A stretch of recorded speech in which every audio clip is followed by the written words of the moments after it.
Cordial saludo. El día de hoy empezaremos a trabajar nuestro módulo de capacitación en riesgo eléctrico. Sean todos bienvenidos. Este es un módulo diseñado para prevenir la materialización de accidentes producto de descargas eléctricas sobre el cuerpo humano, donde veremos todas las condiciones, todas las características, todos los reglamentos relacionados a seguridad eléctrica. Esperamos sea de su ayuda, de su comprensión. Marco de referencia. La Resolución 2400 del 79 establece algunas disposiciones de vivienda, higiene y seguridad en establecimientos de trabajo. El Decreto 1072 del 2015, por el contrario, establece el Decreto Único Reglamentario del Sector Trabajo. Pasándonos a normas de riesgo eléctrico, la Resolución 5018 del 2019 establece los lineamientos de seguridad y salud en el trabajo en procesos de generación, transmisión, distribución y comercialización de energía eléctrica, y la Resolución 40117 del 2024 actualiza nuestro Reglamento Técnico de Instalaciones Eléctricas, donde hacemos disposiciones frente a la protección y la prevención en la materialización de accidentes por riesgo eléctrico. Como podemos observar, existen algunas normas opcionales y algunas que son obligatorias. Las normas como la norma técnica colombiana 2050, que es el Código Eléctrico Colombiano, la NFPA 70E, que es un estándar internacional sobre seguridad eléctrica en lugares de trabajo, son de carácter opcional. Sin embargo, tenemos que hacer una diferenciación entre opcionales y obligatorias. Obligatorias que nos define la legislación colombiana es el cumplimiento del RETIE, nuestra resolución 40117, Reglamento Técnico de Instalaciones Eléctricas, y nuestra resolución 5018, que es todo lo relacionado con los lineamientos en seguridad y salud en el trabajo, en generación, transmisión, distribución y comercialización. Hasta aquí nosotros, como básico legal, deberíamos tener cumplimiento de nuestro componente de RETIE y resolución 5018 como normas o reglamentos obligatorios para nuestra gestión de riesgo eléctrico. Haciendo una lectura detallada de nuestra resolución 5018 del 2019, nuestra NFPA 70E y nuestra resolución 4017 del 2024, RETIE, podemos encontrar puntos de conexión, puntos común, donde podemos empezar a trabajar y a contextualizar nuestro riesgo eléctrico. Entonces, la resolución 5018 tiene relación con el RETIE en todo lo relacionado a condiciones de trabajo. El RETIE, por su parte, tiene relación con la NFPA 70E en todo lo relacionado a comportamientos, entendiendo comportamientos como procedimientos de trabajo, prácticas seguras de trabajo frente a la condición eléctrica. Y la resolución 5018 en relación a la NFPA 70E habla de todo el tema, o podemos relacionarlo en métodos de trabajo. Pero si analizamos estas tres, tanto resoluciones obligatorias como opcionales, podemos identificar básicamente 5 puntos de común acuerdo, que nos pide trabajar seguridad eléctrica. El primero está relacionado con todos los peligros de origen eléctrico. El segundo nos habla de todo el tema de habilitación y certificación de trabajos con tensión y sin tensión. Recordemos que los trabajos con tensión son todos aquellos que implican o están energizados, o sea, tienen tránsito o están con corriente, y sin tensión, todos aquellos trabajos que hacemos sin la presencia de corriente. Hablamos también de otro punto de inflexión, otro punto importante que nos relacionan esas tres normas, y es el tema de distancias de seguridad, elementos de protección personal para trabajos con electricidad. Como podemos ver, estos tres elementos, estos tres componentes de nuestro marco de referencia tienen 5 puntos en común, que son los que empezaremos a trabajar en este módulo de capacitación diseñado para el Hospital Cardiovascular de Cundinamarca. Vamos a ver este evento, es un evento real sucedido cerca de Ciudad de Bogotá, ¿cierto? Que podemos observar que tenemos un accidente, claramente una persona sufrió una descarga eléctrica, ¿no?, por contacto directo con la línea energizada. Pero miremos y analicemos esta situación. ¿Qué podemos observar? Una persona que está lesionada, que lo podemos observar, está desmayada.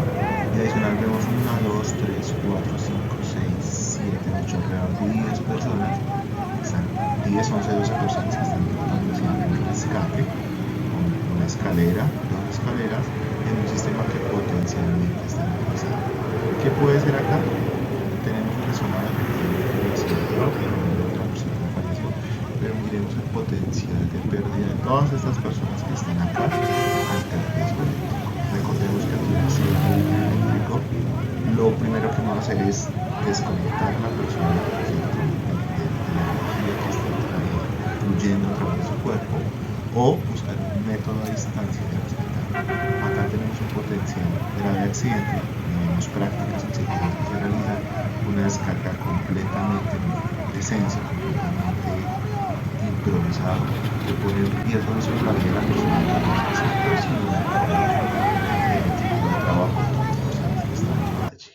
Aquí es donde yo les hago esta pregunta y es: ¿de qué actividad me perdería si me lesiono en el trabajo del día de hoy? Quiero que nos vayamos con ese mensaje para darle continuidad a este módulo de formación. Conceptos básicos. Vamos a ver qué es la electricidad, qué es la corriente, qué es el voltaje y qué es la resistencia. Conceptos básicos. Voltaje o tensión es la magnitud que origina la circulación de corriente eléctrica cuando entre dos puntos, positivo y negativo, existen distintos valores. Su unidad de medida es el voltio. La corriente o intensidad es la cantidad de corriente que pasa por un conductor, la cual la medimos en amperios, y la resistencia es la magnitud que se opone a la circulación de corriente, y su unidad de medida es en ohmios. Vamos a hacer un ejemplo muy básico para que podamos entender la diferencia entre voltaje, corriente y resistencia. Y lo vamos a explicar a través de nuestra famosa ley de Ohm. Podemos entender el voltaje como la fuerza, ¿cierto? Como la fuerza con la que se empujan esos electrones, ¿cierto? Entonces vamos a hacer el símil, la representación a través de una botellita de agua. Tenemos una botella de agua que tiene una corriente. En este caso vamos a hacer un ejemplo de que el agua que está contenida en esa botella es la corriente, ¿cierto? Si yo perforo un huequito, un hueco en esa botella, toda la presión y toda la corriente, todo el agua que está allí va a empezar a fluir, a fluir, a fluir a un recipiente. Ese flujo lo podemos identificar como la corriente. El espacio, ¿cierto? El huequito que abrimos lo podemos definir como la resistencia, ¿cierto? Y es ese freno, esa obstrucción que me da al flujo de esa corriente. Y el voltaje lo vamos a entender como la fuerza con la que sale esa fuerza, con la que sale esa corriente, perdón. ¿Cómo podemos aclarar todo esto o cómo podemos saber que hay una corriente eléctrica cuando hay una diferencia de potencial? ¿Cuál es esa diferencia de potencial? Pues que el agua va a empezar a bajar, ¿cierto? Esa corriente va a empezar a bajar y va a empezar a llenar nuestro vaso. Como hay una diferencia en niveles, es el principio o la característica fundamental que nos permite entender que hay un flujo de corriente eléctrica, ¿cierto? Que pasa de un extremo a otro. Listo, ahora vamos a ver peligro eléctrico. Partiendo que el peligro eléctrico tenemos que tener en cuenta dos componentes: la intensidad y la duración de ese contacto eléctrico que tengamos con esa corriente. ¿Listo? Para empezar, algunas estadísticas de los últimos 4 años. Como podemos ver en el gráfico, estos son datos abiertos del Ministerio de Trabajo. Acá podemos ver que por contacto directo alrededor de 1.256 personas tuvieron pues obviamente un accidente con este componente. Contacto indirecto, ya vamos a ver esas diferencias entre contacto directo e indirecto, pero miren que hubo 892 personas que tuvieron un contacto indirecto, 446 tenemos que otro tipo de accidentes. Arcos eléctricos también lo vamos a ver, alrededor de 300 personas se presentaron eventos de este tipo. Frente a las consecuencias, digamos que algunas, como sabemos, son irreparables. Alrededor de 1.274 personas sufrieron quemaduras, podemos decir que es el componente más grande, pero miremos que en los últimos 4 años han muerto 794 personas. 794 personas es un número disidente, son alrededor de, no sé, multipliquemos eso por 4, son unas fácilmente 2.800 personas, entendiendo que son familias, ¿cierto? Entendiendo que son personas que dejaron de llevar su sustento a su hogar, que fallecieron y que eran parte fundamental de un núcleo familiar, ¿cierto? 756 otras personas, traumatismos, electrólisis, tetanización, derivación, fibrilación, conjuntivitis, digamos que es como lo que más se nos ha presentado. ¿Mm? Vamos a hacer algunas diferencias. Entonces, lo primero es el contacto, ¿cierto? Como lo mirábamos al principio, hay dos causales de accidente de riesgo eléctrico. Uno es el contacto y dos, el tiempo de duración. Existen dos tipos de contacto. El contacto directo es cuando yo, como persona, voy, toco el sistema energizado, la fase, el cable que está pelado y que efectivamente hago un contacto físico con ese sistema energizado. Y el contacto indirecto es cuando el equipo tiene algún tipo de falla, esa falla, ya sea en su sistema de puesta a tierra o hay un corto dentro de la carcasa o hay algún corto en el sistema y con solo tocar el tablero, con tocar el tubo, con tocar la instalación, sufre una descarga indirecta, como su nombre lo dice. ¿Qué podemos hacer para prevenir ese tipo de riesgos eléctricos?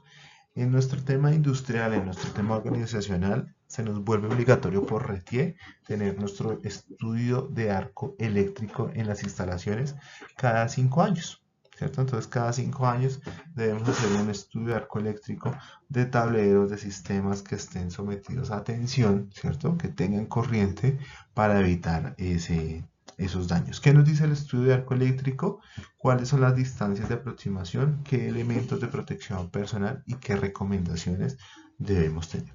Segundo, respetar las distancias o límites de seguridad, ¿cierto? Esas distancias de seguridad lo vamos a ver más adelante. Hablamos del personal habilitado, del personal competente, del personal advertido o no electricista y hasta dónde puede llegar cada uno. Tercero, utilizar los elementos de protección personal dieléctricos diseñados de acuerdo a la tensión que tenga el sistema, ¿cierto? Si es media, si es baja, si es alta, de acuerdo a nuestro primer punto, estudio de arco eléctrico. Número 4, verificar qué conductores y cables están aislados adecuadamente. Esto ya es toda nuestra reglamentación, ¿cierto? Nuestro RETIE y es todo el tema de condiciones. Instalaciones, termomagnéticos, protecciones, sistemas a puesta a tierra, entubados, tableros, mandos, todo lo que me implica un componente de ingeniería y de seguridad para garantizar la integridad y la seguridad de la persona. Número 5, reducir al máximo el tiempo de exposición, ¿cierto? Entonces, tener claridad que todo trabajo eléctrico lo podemos hacer con tensión y sin tensión, ¿cierto? Con tensión con corriente y sin tensión desenergizado, sin corriente, pero que entre mejor tengamos una planeación, mientras más organizados estemos, mientras más claras tengamos las tareas que vamos a hacer y mientras menor sea el tiempo de exposición frente a ese riesgo, pues la probabilidad va a ser mayor. ¿Listo? Efectos fisiológicos. Podemos interpretar los efectos fisiológicos que se producen por el paso de corriente a través del cuerpo. Entonces, podemos identificar esos efectos fisiológicos entendiendo que el cuerpo funciona como una resistencia, ¿cierto? Nuestra ley de Ohm, nuestra famosa ley de Ohm que mirábamos ahorita en la explicación de voltaje, corriente y resistencia, me dice que la corriente es igual al voltaje sobre la resistencia. Para este caso, vamos a tener un voltaje 120. 120 es un tablerito de baja tensión normal que podemos inclusive tener ese nivel de voltaje en nuestra casa y una resistencia acumulada del cuerpo sobre los 1000 amperios. Si hacemos esa división, me dice que esa corriente que pasó por el cuerpo de la persona, ¿cierto? Sobre un tiempo de exposición, fue 0.2 amperes. Probablemente esa corriente puede causar una fibrilación ventricular. Ahora, ustedes se preguntarán, bueno, pero ¿cómo sabemos eso?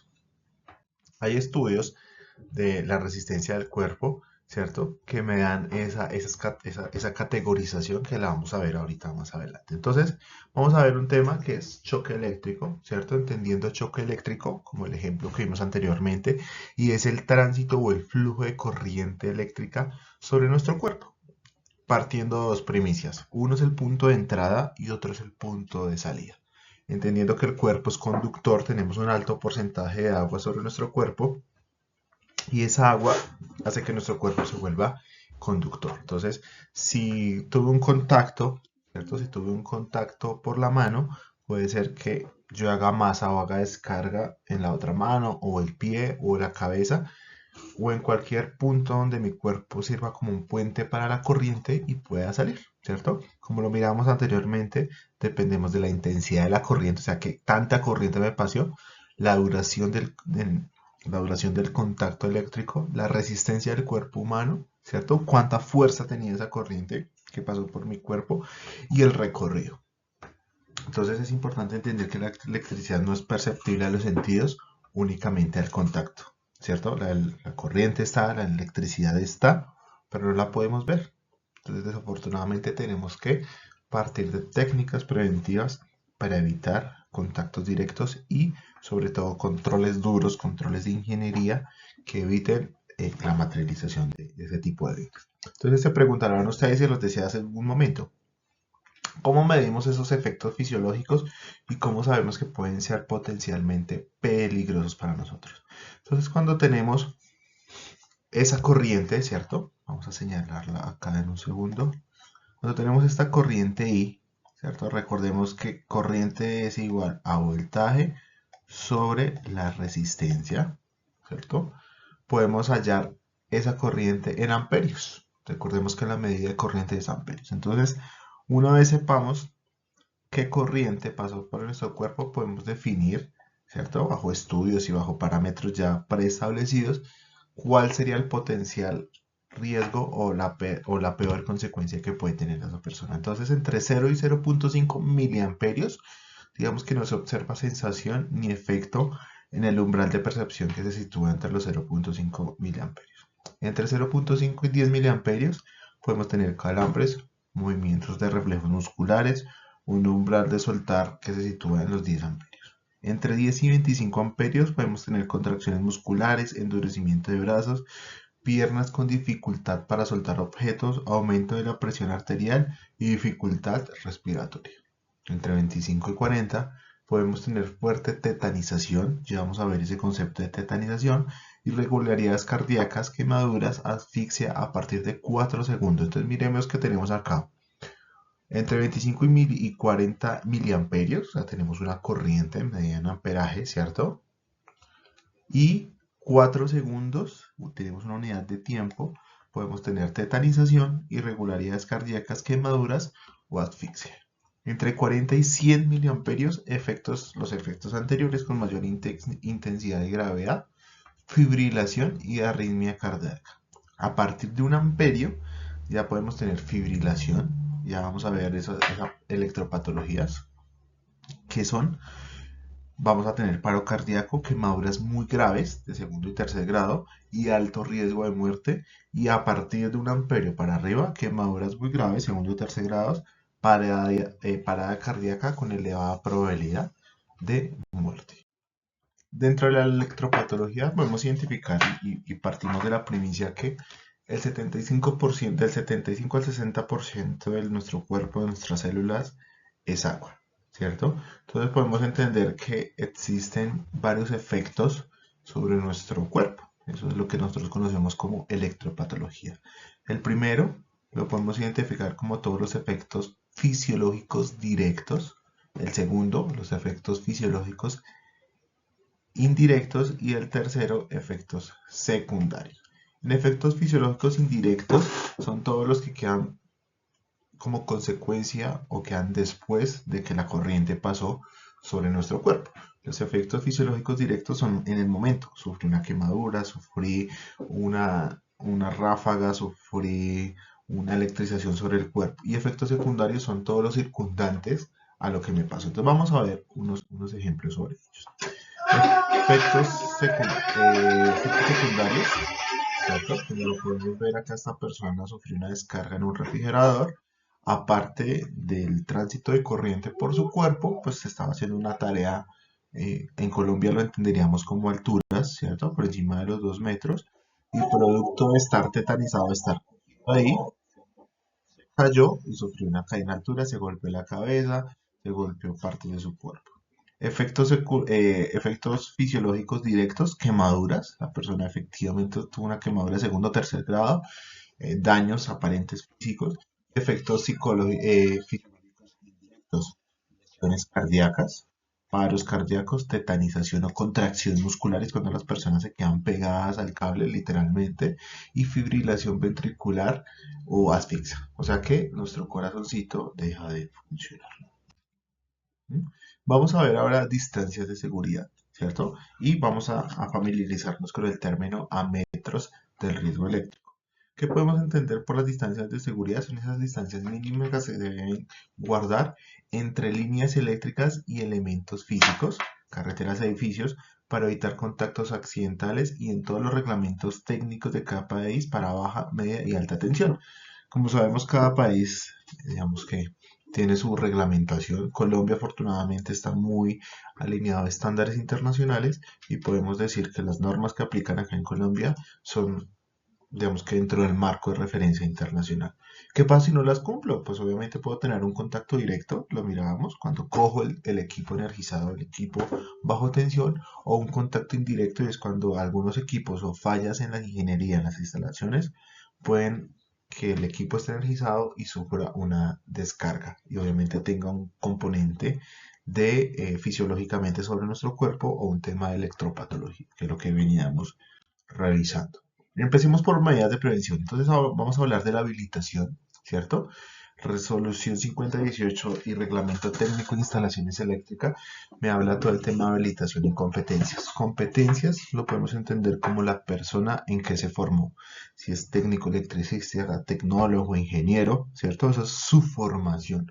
Habilitación nos referimos a la empresa, en este caso el hospital, hasta dónde me permite, de acuerdo a mi habilitación, a mi tarjeta Contec, a mi tarjeta Conaltec, a mi tarjeta profesional, hasta dónde me permite llegar, ¿cierto? Entonces yo soy técnico en instalaciones domiciliarias, pues puedo hacer reparaciones de luminarias, de tomas de baja tensión, pero quizás no puedo hacer una termografía en un tablero, una celda o un transformador o una subestación.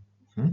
Segundo, elementos de protección personal, lo vamos a ver más a detalle más adelante, pero básicamente es todo el tema de casco, ¿cierto? Protección visual y facial, calzado dieléctrico, ropa que sea retardante de llama o que tenga una resistencia frente a componentes de arco eléctrico, que lo vamos a ver, guantes dieléctricos para toda tarea. Entonces, ¿qué pasa?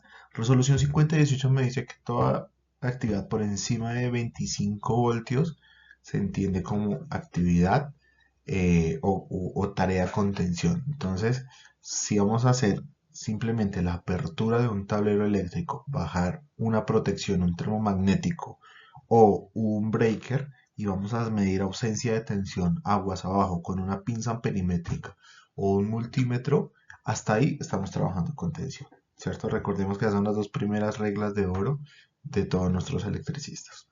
Documentación, claramente como es una tarea de alto riesgo, se nos hace necesario el uso o la aplicación mejor de listas de chequeo de verificación de equipos, de elementos de protección de personal, de competencias, un análisis de trabajo seguro, un ATS y un permiso de trabajo documentado. Equipos, entendiendo los equipos rígidos para algunas actividades, pues deben tener también su componente eléctrico, ¿cierto? Escaleras, si aplicamos canastas, si aplicamos escaleras de extensión, pértigas, todos los equipos obedecen también a un componente de aislamiento, ¿cierto? Que sean dieléctricos, pero también deben estar certificados. Visita previa, toda labor en riesgo eléctrico obedece a un tema de planeación metodológica secuencial y organizada. Esa visita previa como parte fundamental de la tarea me obliga a conocer si tenemos planos unipilares del sistema, a saber qué voy a intervenir, a hacer la tarea de la forma más organizada, más metódica, en el menor tiempo posible para evitar la exposición. Equipos y materiales y herramientas, hablamos de todas nuestras herramientas aisladas. Entendemos que hay un componente. Nosotros siempre tratamos de proteger en su mayor componente al trabajador, ¿cierto? Hay unas barreras duras que son las de ingeniería, que es todo el cumplimiento de reglas, reglamentos, perdón, normativas frente a instalaciones, frente a protecciones, frente a termomagnéticos, frente a barrajes, frente a sistemas puesta a tierra, pero nosotros como trabajador tenemos que cumplir. Uno, formación, que es esto que estamos haciendo acá. Dos, elementos de protección personal, habilitación, competencia y las herramientas que sean adecuadas, que sean herramientas, en este caso, aisladas para evitar cualquier tipo de contacto accidental, cualquier cortocircuito que pueda generar un accidente.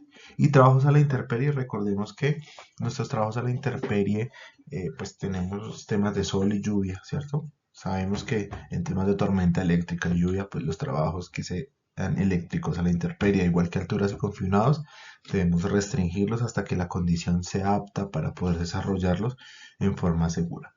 Y la certificación, ¿cierto? Entonces, muchas personas tenemos competencias técnicas, tecnólogas, profesionales en ingeniería, pero hay muchas personas que durante su desarrollo de su vida profesional han realizado la tarea de forma empírica. ¿Qué pasa? Que esas personas deben surtir un proceso de capacitación y de certificación de competencias laborales a través del SENA para poder tramitar su licencia en la competencia que tengan, ya sea técnico, tecnólogo, en Contec o Conaltec, y que podamos ejercer legalmente nuestra profesión como electricistas o intervenir sistemas energizados. Recordemos que existen para sistemas energizados, la resolución 5018 me dice, oiga, usted tiene que hacer dos inventarios. Un inventario es de trabajos con tensión, o sea, trabajos con corriente, y trabajos sin tensión. Trabajos sin tensión es muy fácil porque nosotros manejamos nuestro famoso loto o bloqueo etiquetado de energías potencialmente peligrosas y partimos de nuestras primeras 5 reglas de oro, que eso es como las reglas de todo electricista, ¿cierto? Eso no lo debemos saber prácticamente de memoria. Y la primera, recordando las primeras 5 reglas de oro, y es la apertura del sistema, del circuito, ¿cierto? Ir y bajar el breaker, ir y bajar el guardamotor en su posición off. Segunda regla de oro, acá yo trato de hacer un adelanto, y es, segunda es colocar dispositivos de bloqueo, ¿cierto? Entonces, el enclavamiento con el candado y la tarjeta. 3, hacer la medición de la ausencia de tensión aguas abajo, y es con la pinza amperimétrica o con el multímetro verificar que haya ausencia de tensión. En estos 3 primeros pasos, la resolución 5018 me dice por, por encima de los 25 voltios es trabajo con tensión. Entonces podríamos decir que esos primeros 3 pasos debemos hacerlo con todas las reglas de juego, con todos los EPPs, casco tipo de dieléctrico, careta visor facial, gafas de seguridad, guantes doble cero o cero, botas dieléctricas o tapete dieléctrico y protección, ropa con un porcentaje de mayor grado de algodón. Cuarta regla de oro, poner en cortocircuito o puesta a tierra el sistema. Y quinta y última, señalizar e informar nuestra área de trabajo. ¿Listo? Ahora, artículo 6, métodos de trabajo con tensión. Recordemos que tenemos básicamente 3 trabajos o 3 tipos de trabajo con tensión. El primero es a distancia, ¿cierto? Entendemos que hay unas distancias de seguridad que se deben respetar, y podríamos, con algún mecanismo, con una pértiga, con algún mando a distancia, hacer un trabajo muy pequeño, muy detallado, muy preciso a distancia, ¿cierto? A contacto es cuando efectivamente tengo que entrar en contacto directo con el sistema energizado, y pues obviamente tengo que tener unos EPPs con unas categorías de protección acordes al trabajo que va a realizar. Y a potencial es bajo un principio, pues que de pronto recordaremos, del señor Faraday, ¿cierto? Que nosotros nos colocamos un traje especial y la corriente fluye a través de ese traje, y yo puedo estar al mismo potencial del sistema, con la particularidad que al no haber una diferencia de potencial, pues no va a haber una descarga. Entonces es un método de trabajo que se trabaja en líneas de transmisión, digamos que en altos voltajes, pero pues digamos que es muy efectivo y muy seguro para intervenir o para trabajar. ¿Mm? Límites de aproximación. Entonces, ¿qué nos dice la NFPA? Retomando esa parte de la norma internacional, y es que tenemos una carga, entendiendo una carga, ¿cierto? Una carga como aquella que pueda tener dos características y es que cumple con un campo eléctrico y un campo eléctrico y un campo magnético. Entendiendo el campo eléctrico como las cargas positivas que tiene cualquier átomo de la materia. Y el campo magnético es esa fuerza de atracción que se maneja en esa carga. Entonces, de acuerdo a la cantidad de cargas, ¿cierto? Esas cargas o a la concentración de corriente y de voltaje, pues existen unas distancias de seguridad que ya están claramente definidas tanto en la NFPA 70E como en la resolución 40117, que nos define cuáles son esos límites de aproximación para personal habilitado competente, frontera de arco eléctrico y personal no electricista que debería estar allí. Entonces, podemos entender esas distancias de seguridad como un espacio, ¿cierto? Tengo un espacio restringido donde solo va a entrar una persona competente y habilitada, o sea, el técnico eléctrico electricista que sabe qué está haciendo. Hay una frontera de aproximación limitada, ¿cierto? Que puede ser una persona que tenga las competencias, pero que quizás no está habilitado por la empresa para intervenir. Hay una frontera de arco eléctrico, esto nos lo da la NFPA 70 y es hasta donde, en caso de que haya una proyección de material incandescente, plástico, metálico, un arco, ¿cierto? Una descarga eléctrica hasta dónde podría llegar y hasta dónde puede aproximarse una persona que no es electricista. Todo esto está obviamente estandarizado y marcado en los estándares ya internacionales. Para nuestro caso, resolución 40117, Reglamento de Instalaciones Eléctricas 2017, nos habla de unas distancias de seguridad, ¿cierto? Es un límite de aproximación restringida, un límite de aproximación por arco eléctrico y un límite de aproximación seguro. Todas las personas que no sean competentes, que no sean electricistas, pueden llegar hasta este límite de aproximación. Cabe resaltar que estas distancias están dadas, ¿cierto?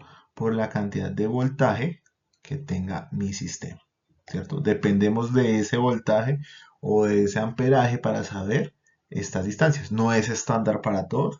No es lo mismo trabajar en un tablerito de 120 de baja tensión a trabajar en un 480 de baja tensión a una 11500 de media o alta o extra alta tensión. Estas distancias varían de acuerdo al voltaje que tengamos de operación en nuestro sistema potencialmente energizado. Entonces, son tres distancias de seguridad. Límite de aproximación seguro, personal no competente, ¿cierto?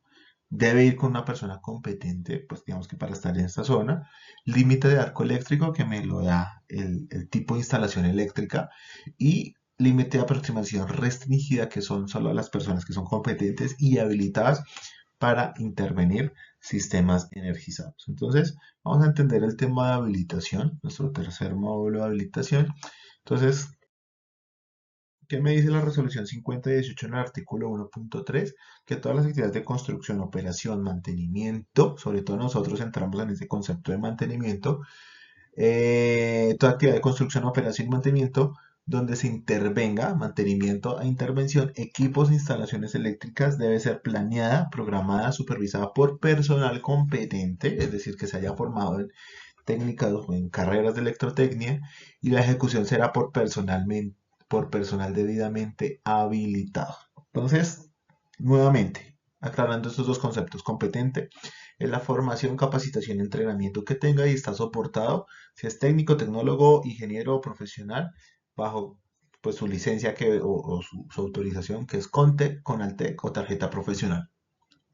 Habilitación ya lo da la empresa. En este caso, el Hospital Cardiovascular de Cundinamarca me debe decir, oiga, usted es técnico con tarjeta CONTEC, puede intervenir, ¿cierto? Usted es técnico con CONTEC, ¿cierto? Usted es una persona competente y usted puede intervenir hasta aquí, hasta algún punto.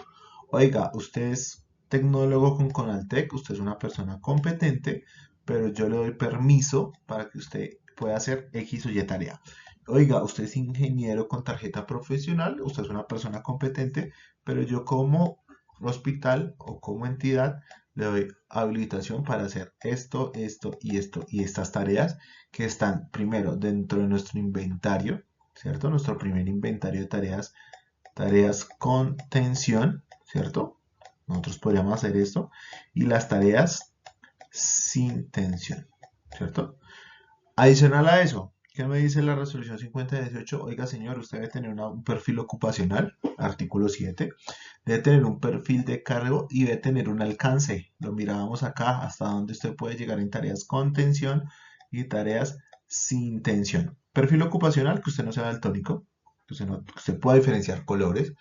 Nos hablan de un tema de sistema vestibular y otro tema de coordinación, es decir, que usted sepa identificar derecha, izquierda, que sepa identificar colores y que sepa tener la percepción espacial, ¿cierto? Que no sufra desmayos, que no sufra vértigo para poder hacer esas maniobras que ante un accidente, esas condiciones particulares de salud pueden afectar o potencializar un accidente mucho mayor.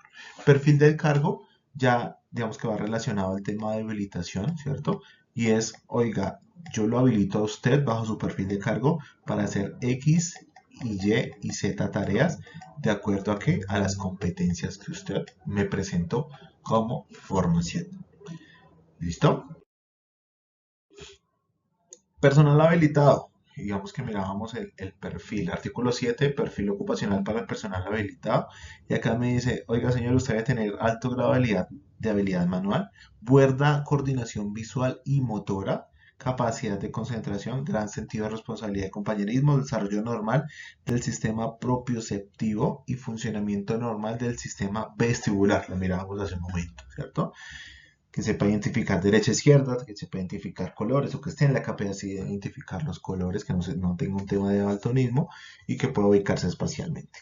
Alto grado de compatibilidad para el trabajo en grupo, que le permita una buena coordinación y sincronización en el trabajo a desarrollar, y conocer los dispositivos de corte eléctrico y sus características. Dispositivos de corte eléctrico, termomagnéticos, protecciones, contactores, todos los equipos técnicos que me permiten hacer una apertura de un sistema, de un circuito, y adicional todos los sistemas de enclavamiento de loto, de bloqueo de energías potencialmente peligrosas, con tarjeta de candado para desenergizar o nuestras famosas 5 reglas de oro.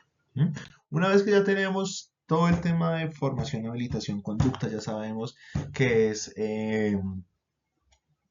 contacto indirecto, elementos de protección personal, todo ese componente, pues debemos hacer un pequeño recorderis sobre las formas de conducta ante la ley, ¿cierto? Sabemos que la electricidad es potencialmente peligrosa y que el comportamiento frente a ella tenemos pues una responsabilidad contra la ley, algo muy similar al tema vial, ¿cierto? Yo soy un actor vial, yo puedo ser peatón, puedo ser ciclista, puedo ser conductor, etcétera, y de acuerdo a cómo me comporte, puedo ser o víctima o responsable. Aquí pasa algo mismo. Si yo atropello a una persona, puedo ir a pagar cárcel.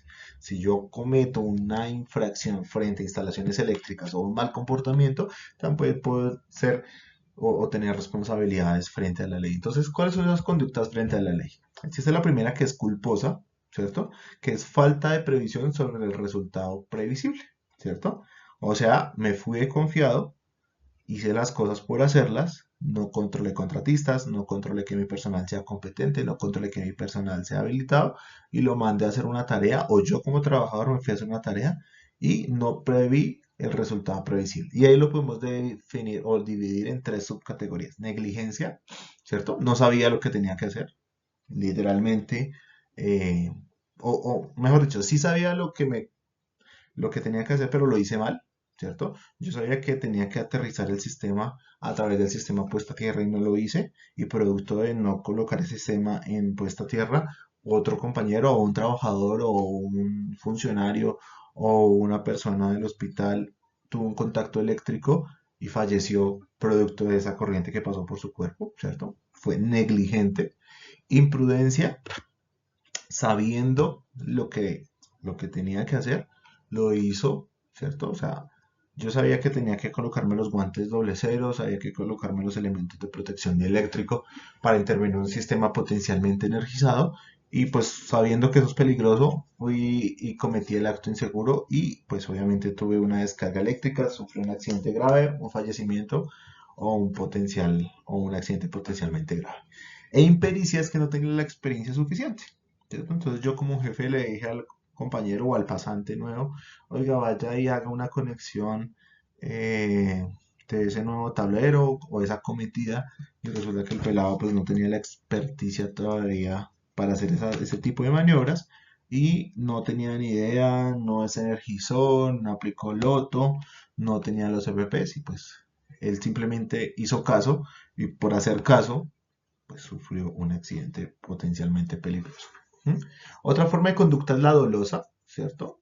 Recordemos que dolo es que conoce lo que puede pasar y quiere su realización, es decir, lo hace con intención, ¿cierto? Yo quiero que mi compañero se accidente, entonces yo le doy la moto con los frenos dañados. ¿Mm? En el mismo caso de nosotros, yo sé que la herramienta aislada está en mal estado, yo sé que el guante está perforado, yo sé que el guante está dañado, yo sé que ese tablero no tiene tierra, pero tenemos una rencilla ahí, una mala vibra, y pues no le dije nada. Yo sabía lo que pueda pasar y pues el hombre se accidentó y sufrió, se murió en esa descarga. Y peritencional, ¿cierto? Que aún sabiendo el resultado previsible excede la intención de la gente. La misma historia. Yo sabía que no iba con guantes de seguridad, yo sabía que el tablero no estaba aterrizado, yo sabía que había ciertas condiciones de seguridad, pero me confié, y acá es donde entra el exceso de confianza. Yo dije, eso no pasa nada, hágale que eso lo hemos hecho toda la vida, así jamás ha pasado nada. Con tan mala suerte que ese día pasó, y pues uno es responsable frente a la ley sobre esto. Entonces vamos a ver ese tipo de responsabilidades, ¿cierto?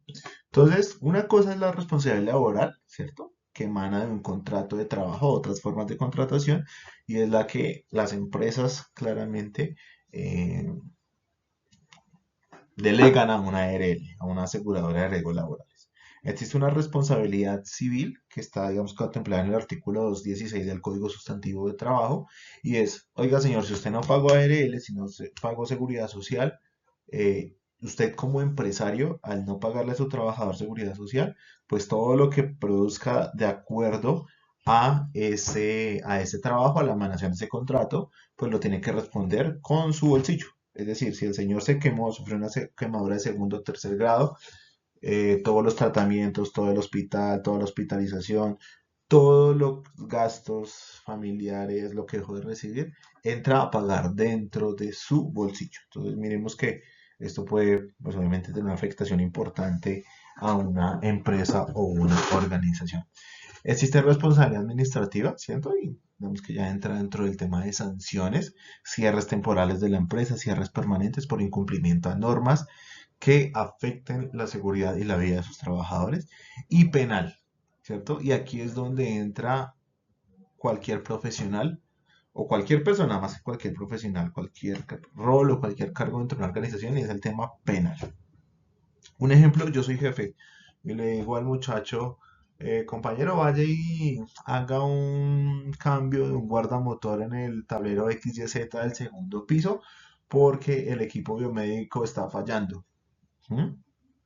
Yo sé que el muchacho va sin EVPs, yo sé que ese tablero está en malas condiciones, yo sé que la herramienta está mal, yo sé que el señor no tiene la formación necesaria, yo sé muchas cosas, pero sabiendo eso, le digo, haga la tarea. Cuando el muchacho va y hace la tarea, resulta que sufrió una descarga y el muchacho se me murió. Tenía 20, 22 años. Tenía un hijo, una hija, tiene una esposa. Todo eso puede empezar a ser personalizado y es yo cumplí un acto imprudente, un acto doloso y un acto negligente como jefe y la empresa me puede decir, yo a usted le di capacitación, yo le di la mejor herramienta, yo le di las mejores certificaciones, lo capacité, le di la plata para los equipos, las instalaciones, usted no hizo su tarea, va y usted responde como persona, o sea, paga pena privativa de la libertad o lo que acá conocemos como cárcel. Entonces miren que existen condiciones de responsabilidad que tienen diferentes grados. Entonces, la recomendación acá es que tengamos todo supremamente claro, supremamente organizado, porque nosotros como profesionales también podemos empezar a responder, no solo como profesionales, cualquier persona, cualquier tipo de vinculación. Recordemos que para que exista un contrato laboral sin que haya una firma de un papel, se deben cumplir tres requisitos, ¿cierto? Primero, prestación personal del servicio, o sea, lo digo por un tema de contratistas, por ejemplo. Prestación personal del servicio, o sea, la persona viene y hace un trabajo, hay una remuneración y hay una subordinación, cumple órdenes. Si se llegan a comprobar esas tres, ¿cierto? Se puede configurar un contrato laboral de palabra y tiene las mismas representaciones que un contrato escrito, ¿cierto? Entonces, por ejemplo, si yo cumplo esas tres condiciones, hay prestación personal del servicio, remuneración y subordinación a través de un contratista, ese contratista me puede, digamos que, inculpar por cualquier cosa que yo haya hecho. Y pues como no le pagué seguridad social, como no le pagué ARL, EPS, pues obviamente tengo todas las implicaciones de ley que me obligan. Entonces, por favor, estar muy atentos y muy pendientes del tema.